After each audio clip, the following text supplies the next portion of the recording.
பெற்றவர் வீதியில் பிள்ளையை விட்டெறிந்தால் குற்றமுடையோர் குழந்தைகளா? பெற்ற மக்கள் சுற்றமும் அற்று சுயமதிப்பும் விட்டனரே, அர்ப்பணம் செய்தோம் அவர்க்கு. குந்திதேவி, குந்திதேவி, குந்திதேவி, குந்திதேவி,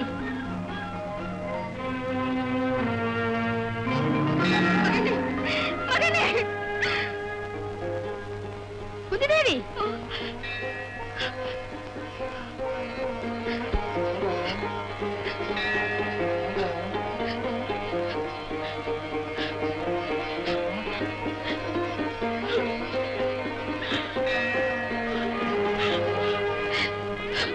குந்திதேவி, என்னம்மா இது?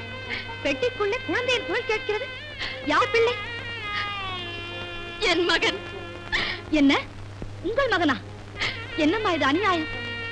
மணமாகாத இளவர் பிள்ளை பெறுவதென்றால் அரசுக்கே களங்கம் அல்லவா? இல்லை சத்தியவதி, என் தந்தை குந்தி போஜ மகாராஜா துர்வாச முனிவருக்கு பணிவிடை செய்ய என்னை அமர்த்தினார் அல்லவா? ஆமா. வேள்வி முடிந்ததும் முனிவர் எனக்கு ஒரு வரம் அளித்தார். தெரியுமே. வேடிக்கையாக அந்த வரத்தை சோதிக்க நினைத்து சூரியனை வேண்டி மந்திரத்தை உச்சரித்தேன். உடனே சூரிய பகவான் எதிரில் தோன்ற அவர் அருள் ஒளி என் மீது பாய கவச குண்டலத்தோடு கதிரவனை போன்ற ஒரு சிசுவை பெற்றுவிட்டேன். ஐயோ, நான் கன்னி அல்லவா, பழிவருமே என்று கதறினேன். கவலைப்படாதே குந்தி, நீ உச்சரித்த மந்திரத்தின் சக்தியா எனது பரிசுத்த ஆவி உனக்களித்த மகன் அவன். அதனால் உனது கன்னித்தன்மை பழுதுபடாது என்று கூறி ஆதவன் மறைந்தான். கண்ணீரால் நனைத்து என் மகனை கங்கா தேவியிடம் படைக்கிலமாக விட்டு விட்டேன். கவலைப்படாதீர்கள் அம்மா, அந்த ஒளிக்கடவுளை அதை காக்கும். வாருங்கள் அம்மா, வாருங்கள்.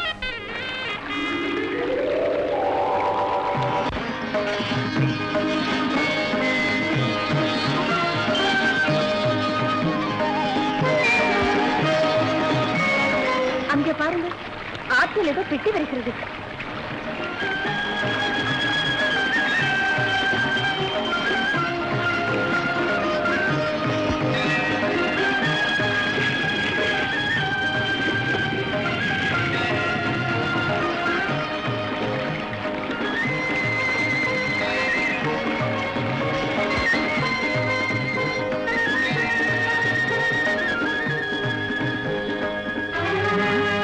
குழந்தை, இது ஏது குழந்தை? எங்கள் மகன். அப்படியா? திருதராஷ்டிர மகாராஜாவின் தேரோட்டியாகிய உனக்கு ஒரு மகன் பிறந்த விவரம் இது நாள் வரை எனக்கு தெரியாதே. கங்கை நதியில் ஒரு பெட்டி மிதந்து வர அதில் இந்த குழந்தை கிடைத்தான். அப்படியா? எங்கே?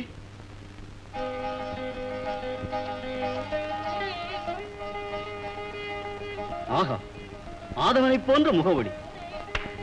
வா மகனே, வா.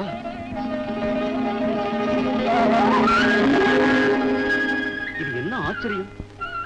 வாரி அணைக்க வா மகனே என்று அழைத்தால் வறியவன் ஏதோ வாழ உதவி கேட்கிறான் என்று எண்ணியதைப் போல தலையில் உள்ள சுட்டியை எடுத்து தானம் கொடுத்து விட்டானே இந்த குழந்தை. அதிரதா, இவன் கொடுப்பதற்கென்றே பிறந்தவன். கொடையும் தயையும் பிறவி குணம். சுவாமி, இவன் வந்த பேழையில் இவனோடு விலை உயர்ந்த இந்த புடவையும் இருந்தது. ஓஹோ, எனக்கு புரிகிறது. பெற்றோரை தவிர பிறரை சேலையை உடுத்தினால் அவர்கள் உடல் அனல் பட்டதைப் போல காண்டும். சுவாமி, உடலில் உள்ள கவச்சமும் காதில் உள்ள குண்டலமும் இவன் உடலோடு ஒட்டியே உள்ளன. ஆமா, இவன் ஒரு தெய்வ பிறவி. இவனுடைய உயிரை காக்கும் கவச்சம் இது. இது உள்ளவரை இவனை எவராலும் அழிக்க முடியாது. தீரதா, இவன் கர்ண குண்டலங்களோடு பிறந்திருப்பதால் இந்த குழந்தைக்கு கர்ணன் என்றே பெயர் சூட்டு. கர்ணன்?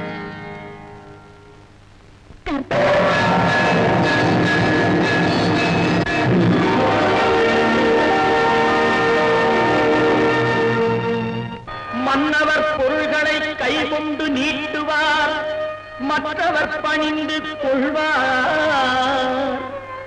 மாமன்னன் கர்ணனோ தன் கரம் நீட்டுவார், மற்றவர் எடுத்துக் கொள்வார். வலது கை கொடுப்பதை இடது கை அறியாமல் வைத்தவன் கர்ணவீரன். வறுமைக்கு வறுமையை வைத்ததோர் மாமன்னன் வாழ்கவே வாழ்க வாழ்க. ஆ ஆ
பெருகி வந்த வெள்ளத்திலே செல்வம் கிடைத்த நாள்.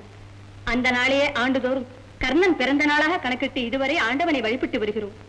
இன்று அந்த பூஜைக்குரிய நேரம் நெருங்கியும் வெளியே சென்ற மகன் வீடு திரும்பவில்லை. அவன் இல்லாமல் எதை செய்வது? வீர விளையாட்டென்றால் கர்ணனுக்கு வேறு வேலைகள் எல்லாம் மறந்து போகும். அதனால் தான் ரதத்தை இன்று அவனிடம் கொடுக்க வேண்டாம் என்றேன். நீங்கள் கேட்கவில்லை. போ என்று நான் அவனை பின்னின்று தள்ளினேன். அந்த குதிரைகள் ஓயாது கணைத்து அவனை வா என்று அழைக்கின்றன. அவ்வளவுதான். அவைகளுக்கு முன்னால் அவன் ஓடி விடுகிறான். சரி சரி, அதற்கென்று அவன் வந்ததும் கோபமாக எதுவும் சொல்லிவிடாதீர்கள். அவனிடம் எப்படி கோபப்படுவது? நம் வயசில் பிறந்திருந்தால் ஒருவேளை அது முட்டாளாக கூட இருந்திருக்கும். ஆமா, வளர்த்த பிள்ளையாக இருந்தாலும் கர்ணனால் தான் நமக்கு வாழ்வும் சிறப்பும் இருந்து வருகிறது. என்னை வளர்த்த தந்தையே, அண்ணா, வளர்த்ததாய் சொன்னதை கேட்டுக்கொண்டேதான் வருகிறேன். வளர்த்த வேண்டாம், உண்மையை சொல்லுங்கள். கர்ணா, சொல்லுங்கள்.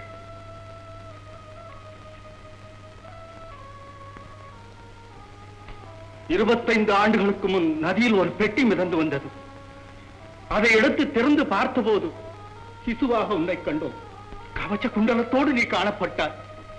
கர்ணன் என்று பெயர் சூட்டி அன்று முதல் உன்னை எங்கள் மகனாகவே கொண்டோம். என்னை பெற்றவள் யாரென்று தெரியாது கர்ணா. கர்ணா, நீ எங்களை விட்டு போய்விடாதே அப்பா.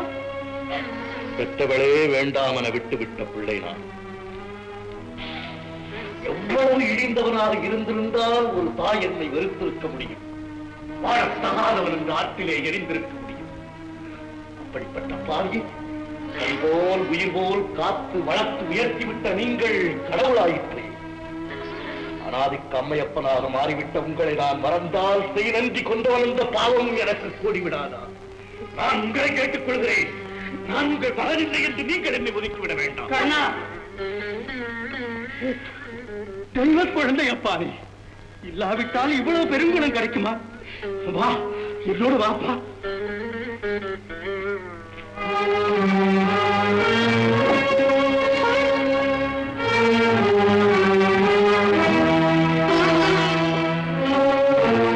உன் திருவுருவத்தை ஏந்தி வந்த பேழை இதுதானப்பா. இருந்த மனிதனும் இந்த புடவையும் உன்னோடு வந்தவன்.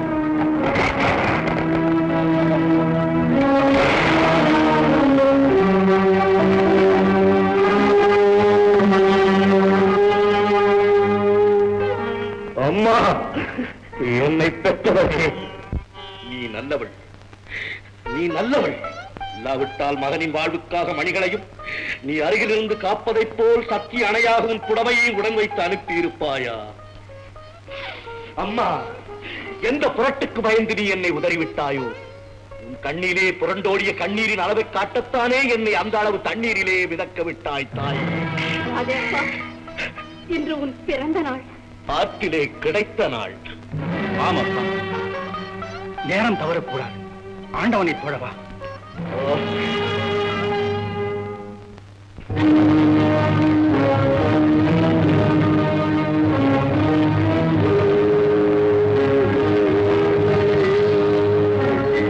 ஆதவரே, கண்ணுக்கு தெரிந்த கடவுளே, எந்த வேறுபாடுமின்றி உலகு வாழ் உயிர்கள் அனைத்திற்கும் அருள் புரியும் அப்பனே, உன்னை வேண்டுகிறேன். எல்லா நலமும் எய்து வாழ்வில் என்றும் வெற்றி நிறைய எமக்கு வழிகாட்ட வேண்டும்.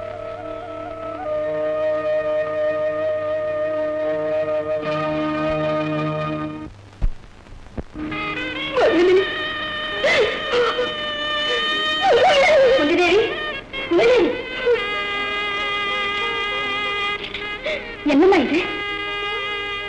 மகனை தெரிந்த துன்பம் என்றுமே மறைவதில்லை. குந்தி தேவி, ஆண்டுகள் எத்தனையோ ஆயின. அதன் பிறகு தாங்கள் பாண்டு மகாராஜாவை மணந்து பஞ்சபாண்டவர்களுக்கும் தாயாகிவிட்டீர்கள். இனியும் அந்த மகனை நினைத்தே அழுது கொண்டிருந்தா? சத்தியவதி, எத்தனை காலமானால் என்ன, எவ்வளவு ரகசியமானால் என்ன, சாகும் வரை முதல் மகனை என்னால் மறக்க முடியுமோ? அவனை ஆற்றில் விட்ட அந்த நாளை எண்ணும் போதெல்லாம் அம்மா, அதாவது அம்மா, அதோ உங்கள் மூத்த மகன் தர்மராஜா வருகிறார். அம்மா, அம்மா. தர்மராஜா, தம்பிகள் எங்கே? இதோ.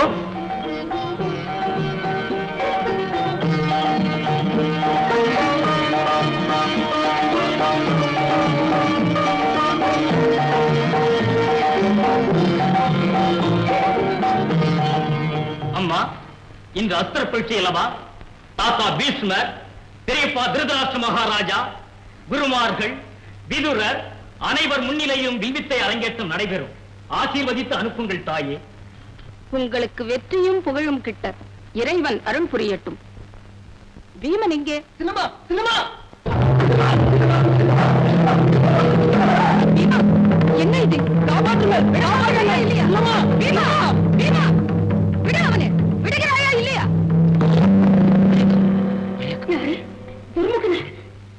பீமா, உனக்கு எவ்வளவு சொன்னாலும் புத்தியே இருப்பதில்லை. ஏற்கனவே பங்காளி பகையில் இருக்கும் துரியோதனன் அவன் தம்பியை நீ இப்படி துன்புறுத்தி இதை கேள்விப்பட்டான். அதிக ஆத்திரம் விட மாட்டானா? அம்மா, இவன் என்னை பார்த்து சிரித்தான். எனக்கு கோபம் வந்து விட்டது. அங்கிருந்து அவனை பந்தாடிக் கொண்டே வந்து விட்டேன். உன் கோபமும் குணமும் சரி சரி. பாவம், மூர்ச்சையாகிவிட்டான். நீயே அவனுக்கு சிகிச்சை செய். சரி அம்மா. ஐயா, இதுவரை செய்த சிகிச்சை போதாதா? எனக்கு மயக்கம் தெரிந்து விட்டது. பீமா, போட்டிக்கு போகிறான். பெரியவர்கள் நிறைந்த சபை. முரட்டுத்தனம் இல்லாமல் அடக்கமாக நடந்து கொள். எப்போதாவது நமக்கு அந்த எண்ணம் ஏற்பட்டதுண்டா? பீமண்ணா சொல்வது போல் வலுவில் வம்புக்கு வந்தால் அண்ணாவின் கதையும் என்னுடைய வில்லும் விளையாட தயங்காது. அர்ஜுனா, இந்த பேச்சுகளை விடுத்து உலகறிய வில்வித்தையில் நீதான் எல்லோரிலும் வல்லவன் என்ற புகழை அடைந்து வா. உங்கள் ஆசியே அதற்கு துணை அம்மா. நகுலா, அம்மா. சகாதேவா, அம்மா. ஒவ்வொருவரும் அண்ணனுக்கு அடங்கி மூத்தவர்கள் சொல் கேட்டு நடக்க வேண்டும். தாயே, தாங்களும் எங்களோடு வரலாமே? இல்லை, உங்கள் பெரியப்பாவோடும் பெரியம்மாவோடும் வருகிறேன். நீங்கள் புறப்படுங்கள். அறிவுசால் துணைவர்களே, நன்மக்களே, இந்த வில்வித்தை அரங்கேற்றத்திலே துரியோதனனும் அவன் தம்பிமார்களும் பாண்டவர்களும் தங்கள் தங்கள் திறம் காட்டினார்கள்.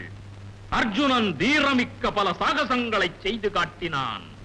இறுதியாக அர்ஜுனன் இப்போது இந்த மச்சேந்திரம் துணித்து உங்கள் அனைவரையும் மகிழ்விக்கப் போகிறான்.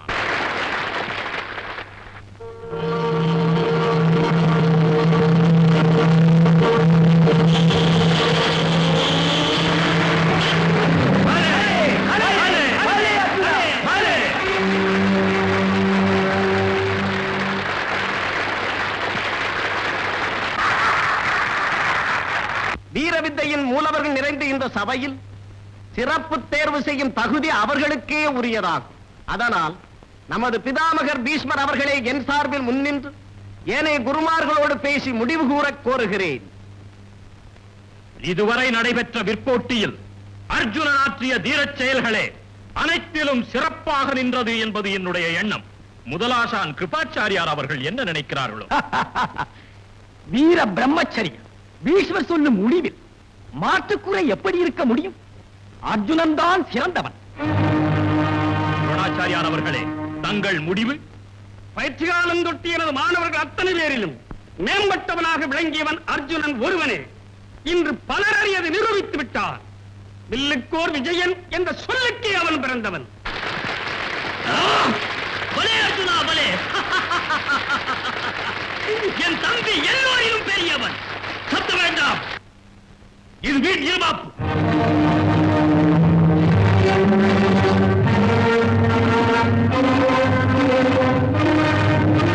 மற்றவர்களை குறைத்து காட்டும் அப்படி ஒரு சொல்லை நான் அப்படியே ஏற்றுக்கொள்ள முடியாது. இந்த போட்டியில் என் வில் திறமை கண்ட பிறகு வில்லுக்குருவன் யார் என்பதை சொல்லிக் காட்டுங்கள். யார் நீ? கர்ணன். தாய் தந்தையர் குலம்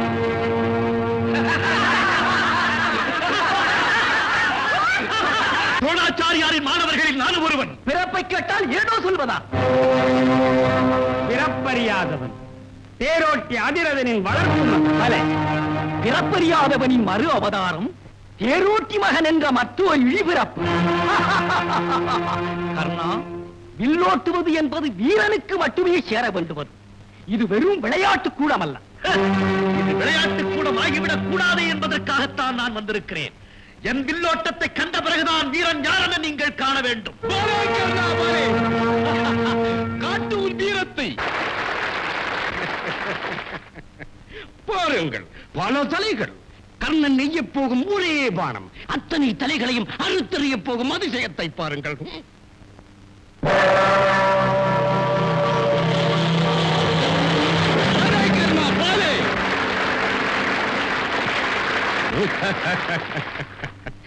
பாருங்கள், சுழலும் பல வண்ண பட்சிகள். அதில் ஏதோ ஒன்று இல்லை, குறிப்பாக சிவப்பு என்றே குறிப்போம். அது மட்டும் கர்ணனது ஒரே அஸ்திரத்தால் துணிக்கப்பட்டு தலையில் தனியாக விழும்.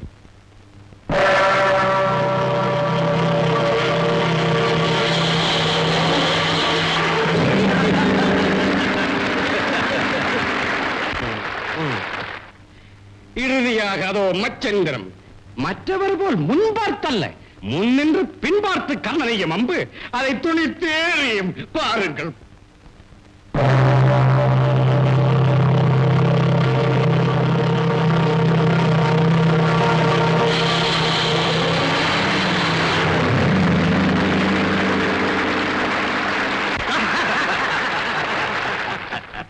துரியோதனா, நமக்கு ஒருவன் கிடைத்து விட்டான், விடாதே. இவன் தான் வில்லாளன். வில் என்ற சொல்லுக்கே ஒரு கர்ணன் தான். இனி யாரும் அவையடக்கமின்றி அவசரப்பட்டு துடுக்குத்தான் பேச வேண்டாம். அர்ஜுனா, எனக்கு தெரிந்தவை இவைதான் என்று நினைத்து இருந்து விடாதே. இதனில் உனக்கு அதிகம் தெரியும் என்று நினைத்து இருமாந்து போகாதே. நான் தயார். உனக்கு துணிவிருந்தால் எடுவில்லை. இருவரில் ஒருவர். அவர் எவர் என்று பார்த்து விடலாம். ஆஹா, ஆண்மகன் இப்படி இருக்க வேண்டும். கர்ணா, வீண் பேச்சு செயலாகி விடாது. வீரம் இருந்தால் எடுவில்லை. எதற்கும் நானும் தயார். அப்படி வா. அர்ஜுனா, நீ ஒரு சத்திரியன். உன்னை போட்டி கலைக்க ஒரு சத்திரியன் தான் தகுதி உடையவன். கர்ணா, நீ சத்திரியனா? பிறப்பால் உயர்ந்தவன், வீரத்திற்கென்று பிறந்தவன், அவனோடு பிறப்பறியாத தாழ்ந்தவன், வீரம் வந்துவிட்டதாக நினைப்பவன், நேருக்கு நேர் போட்டி கழைப்பதை நாங்கள் ஏற்க முடியாது.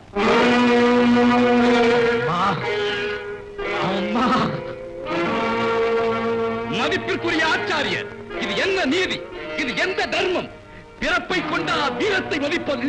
அறிவுடைய மகனும் கற்புடைய மாதரும் இன்னென்ன இனத்தில் தான் இருக்க வேண்டும் என்று கூறுவது எவ்வளவு சிரிப்பிற்குரிய விஷயமோ அதுபோலத்தானே வீரத்திற்கு வேலை போடுவதும் பொருந்தும். வெள்ளியினால் கட்டு செய்தால் விளையாடத்தான் உதவும். இரும்பினால் கட்டு செய்தால் வீரத்திற்கு உதவும். இரும்பு தாழ்ந்தது என்று வீரப்போரையே நீங்கள் வெறுத்து விட வேண்டும். அப்போதுதான் உங்கள் தர்மத்துக்கு அர்த்தம் காண முடியும். துரியோதனா, ஆசிரியர்களான நாங்கள் வகுப்பதுதான் தர்மம். அதற்கு மேல் விளக்கம் தேவையில்லை. நீங்களோ மற்றொரு ஆச்சாரியா துரோணரோ பிறப்பால் சத்திரியர்களா? எதனால் வீர வித்தையை கற்றீர்கள்? எதனோடும் எம்மை நினைத்து பேசாதே. நாங்கள் எதையும் செய்ய தகுதி கொண்டவன். அப்படி என்றால் உங்கள் முடிந்த முடிவுதான் என்ன? அர்ஜுன சத்திரியன். அவனை எதிர்க்க மற்றொரு சத்திரியன் தான் முன்வர வேண்டும். கண்ணா கோவிலியே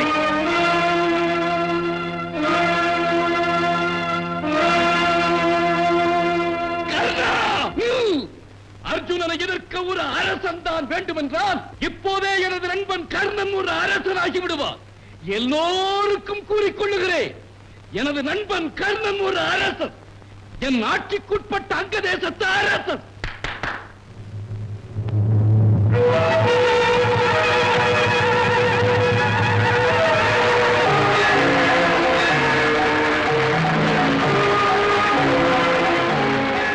என் உயிரே, மானங்காத்த தெய்வமே, என் உயிர் இருக்கும் வரை உன் உயிர் இருக்கும். என் உயிர் போன பிறகுதான் உன் உயிர் போக முடியும். இது சத்தியம். கர்ணா, கர்ணா, என் மகனே, கர்ணா, என் மகனே, மகனே, அப்பா. அமைதி, அமைதி. விழா முடிந்தது. அரசர் உத்தரவு. சபை கலையலாம்.